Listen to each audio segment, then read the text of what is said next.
ایک طاقتور نبی حضرت شمعون علیہ السلام کا واقعہ۔ بسم اللہ الرحمن الرحیم۔ السلام علیکم ناظرین، شروع اللہ کے نام سے جو بڑا مہربان نہایت رحم کرنے والا ہے۔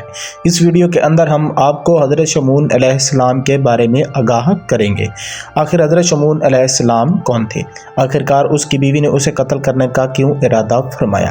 کس طرح سے اسے ایک ظالم بادشاہ نے اغوا کر لیا اور اس کی آنکھیں نکال دی؟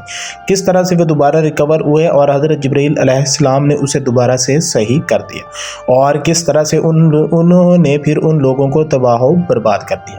اور آخرکار اللہ تعالی نے اسے اپنی بیوی کو معاف کرنے کا حکم کیوں دیا؟ ان تمام حقائق کے بارے میں جانتے ہیں اس ویڈیو کے اندر۔ اس ویڈیو کو آخر تک دیکھیے گا تاکہ آپ تمام حقائق کے بارے میں جان سکیں۔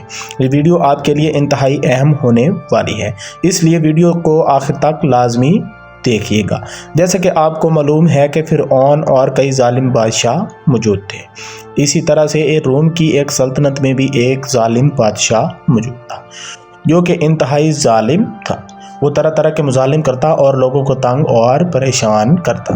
اس کے پاس اتنی طاقت تھی کہ وہ تمام لوگوں کا مال لوٹ لیتا اور اپنے محل میں جمع کر لیتا۔ جب وہ تمام مال اپنے محل میں جمع کر لیتا تو تمام لوگ بڑے پریشان ہوتے۔ وہ اپنی فوج کو بھیجتا تو وہ تمام علاقوں کے علاقے فتح کر لیتے۔ اسے یہ غرور تھا کہ میرے سے زیادہ طاقتور کوئی اور نہیں ہے، لہذا وہ کئی علاقوں کو فتح کر چکا تھا اور اسے یہ بات کا بھی غرور تھا کہ کوئی بھی مجھ سے مقابلہ نہیں کر سکتا، لہذا وہ اس غرور کے اندر جل رہا تھا۔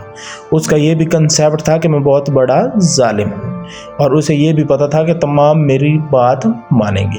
آخر اگر اس کی کوئی بات نہ مانتا تو وہ اسے قتل کروا دیتا اور ہمیشہ ہمیشہ کے لیے اپنے راستے سے ہٹا دیتا۔ اس طرح سے بنی اسرائیل کے لوگ اس کے ظلم و ستم سے بڑے پریشان تھے اور بہت ہی تنگ تھے۔ وہاں کے لوگوں کا پیشہ یہ تھا کہ وہ بھیڑ بکریاں بڑی کرتے اور کھیتوں میں کام کرتے۔ جب آخر پر بھیڑ بکریاں بڑی ہو جاتی اور کھیتوں کی فصلیں اتر آتی تو وہ اپنی فوج کو بھجوا دیتا۔ جب فوج وہاں پر پہنچتی تو وہ تمام سارا مال ان سے لوٹ کر محل کے اندر اکٹھی کر لیتی، لہٰذا لوگوں کو دوبارہ سے اس بادشاہ کے پاس آنا پڑتا اور منت اور فریاد کرنی پڑتی، یہاں تک کہ کھانے کا سامان بھی وہاں سے لینا پڑتا، لہٰذا وہ اپنی مرضی کے مطالبات رکھتا اور لوگوں سے منواتا۔ وہاں کے یہودی بڑے پریشان تھے اور بہت ہی پرسان حال تھے۔ ان کے بڑے اکٹھے ہوئے اور انہوں نے یہ فیصلہ کیا کہ آخرکار اس کا کیا حل نکالا جائے۔ اس کے علاوہ جو وہ بادشاہ تھا وہ بتوں کا پجاری تھا۔ وہ طرح طرح کے بت بنواتا اور ان کے ساتھ کئی کہانیاں منسوب کر دیتا، یعنی اس نے کئی مذہبی پیشوا رکھے ہوئے تھے جو اس بات کا کنسیپٹ دیتے تھے کہ یہ آپ کے دیوتا ہیں اور اس کے پیچھے بہت ہی معزز کہانی ہے، لہٰذا وہاں کے لوگ یہ باتیں سن کر ان تمام روایات کے عقیدت مند ہو گئے تھے۔ اس بادشاہ کی بھی بڑی عقیدت کرتے تھے اور وہاں کے پر موجود بتوں کی بھی بڑی عقیدت کرتے تھے۔ ہر بت کی ایک علیحدہ عقیدت تھی اور ہر ایک کے ساتھ الگ ہی کہانی منسوب تھی، لہذا ان کا ایک بہت ہی بڑا فرقہ اور بہت ہی طاقتور گروہ بن چکا تھا۔ جو ان لوگوں کی بات مانتے تو ان کی تو عیاشیاں ہو جاتی، لیکن جو لوگ ان کی بات نہ مانتے ان پر طرح طرح کے مظالم کیے جاتے، ان کا مال و متاع لوٹ لیا جاتا اور ان کی عورتوں کو اغوا کر لیا جاتا، یہاں تک کہ ان کو مردوں کو قتل کر دیا جاتا اور عورتوں کو اپنی لونڈیاں بنا کر رکھا جاتا۔ ان کے ساتھ زنا بالجبر اور طرح طرح کے ظلم کیے جاتے، اور دور دراز جو لوگ دیہاتوں میں موجود تھے ان کا سامان فوجی لوٹ کر لے آتے اور دربار میں جمع کروا دیتے۔ وہاں کے لوگ بھی بڑے پریشان تھے۔ آخرکار تمام یہودی کے پیشوا اور بڑے لوگ اکٹھے ہوئے اور انہوں نے فیصلہ کیا کہ اس کا کوئی نہ کوئی حل نکالا جائے۔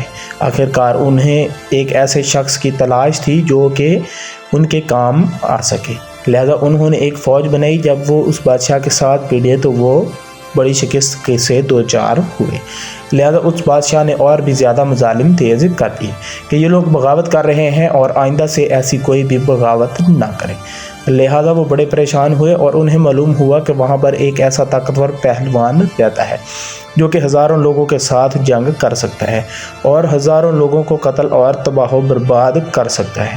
اس نوجوان کا نام تھا شمعون علیہ السلام۔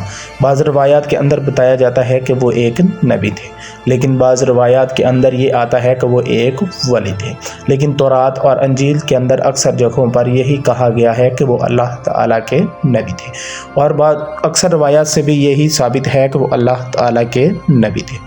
جب حضرت شمعون علیہ السلام کے پاس وہ لوگ گئے تو انہوں نے گریہ زاری کی اور حضرت شمعون علیہ السلام کی منت سماجت کی اور انہیں اپنا تمام معاملہ سمجھا دیا۔ حضرت شمعون علیہ السلام بھی اللہ تعالیٰ کے حکم سے ان کے ساتھ چل دی۔ حضرت شمعون علیہ السلام کو دیکھ کر وہ بادشاہ آگ بگولا ہو گیا، کیونکہ پہلی دفعہ حضرت شمعون علیہ السلام اس کے دربار میں گئے اور اسے ایک اللہ کی عبادت کی تلقین کی اور بتوں سے نجات دلانے کی کوشش کی، اور اسے یہ بھی کہا کہ تم عام لوگوں پر مظالم بند کر دو، اللہ تعالیٰ کی عبادت کرو اور بتوں کی عبادت کو ترک کر دو۔ لہذا وہ آگ بگولا ہو گیا اور اس نے کہا کہ میں اپنے خداؤں کی عبادت کیوں نہ کروں اور ان لوگوں پر ظلم کیوں نہ کروں، جبکہ میں طاقتور ہوں اور میرے مذہب کے اندر یہی ہدایت ہے کہ میں ان لوگوں پر ظلم کروں۔ لہذا حضرت شمعون علیہ السلام واپس آ گئے اور واپس آ کر آپ نے جنگ کا اعلان کیا۔ اس نے وہ اپنی ایک فوج بھیج دی اور اس نے کہا کہ حضرت شمعون علیہ السلام کو نعوذ باللہ قتل کراؤ۔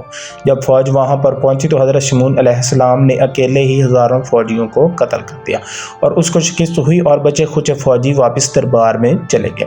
جب اس بادشاہ نے دیکھا تو وہ بڑا پریشان ہوا۔ اس نے دوسری دفعہ سے حضرت شمعون علیہ السلام کے ساتھ جنگ کرنے کے لیے لوہے کے زنجیر بنا کر بھیج دیے۔ لہذا جب حضرت شمعون علیہ السلام ان زنجیروں کے اگر جکڑا گیا اور اللہ تعالیٰ کے حکم سے وہ زنجیر بھی ٹوٹ گئے، حضرت شمعون علیہ السلام آزاد ہو گئے اور پھر سے حضرت شمعون علیہ السلام کو کامیابی ہوئی۔ آخر کار اس نے یہ فیصلہ کیا کہ اس کی بیوی کو فریب پر لایا جائے۔ لہذا اس نے اپنے ایک وزیر کو اس ٹائم اس حضرت شمعون علیہ السلام کے گھر بھیجا جب آپ گھر موجود نہیں تھے۔ لہذا وہ گیا اور اس نے فریب اور دھوکہ کیا اور عورت کو یہ بات کان میں ڈالی کہ آپ کو ہمارا بادشاہ ملکہ بنانا چاہتا ہے، اس کے لیے آپ کو ایک ہی کام کرنا ہوگا کہ حضرت شمعون علیہ السلام کو قتل کرنا ہوگا۔ لہذا عورت ذات بہک گئی اور وہ اس بات پر ایگری ہو گئی کہ واقعہ ہی میں یہ کام کروں گی۔ دوسرے دن اس نے حضرت شمعون علیہ السلام کو لوہے کی زنجیروں میں جکڑ دیا۔ لہذا شمعون علیہ السلام لوہے کی زنجیریں جب صبح اٹھے تو ٹوٹ گئیں۔ اس عورت نے فریب کے ذریعے حضرت شمعون علیہ السلام سے یہ پوچھا کہ آپ کون سی چیز نہیں توڑ سکتے، یعنی میں اگر آپ کو کس چیز سے باندھوں کہ آپ چھوٹ نہیں سکیں گے۔ لہذا اس نے بتایا کہ میرے سر کے بال۔ لہذا اس نے رات کو وہ حضرت شمعون علیہ السلام کے سر کے سارے بال کاٹ لیے اور حضرت شمعون علیہ السلام کو باندھ دیا۔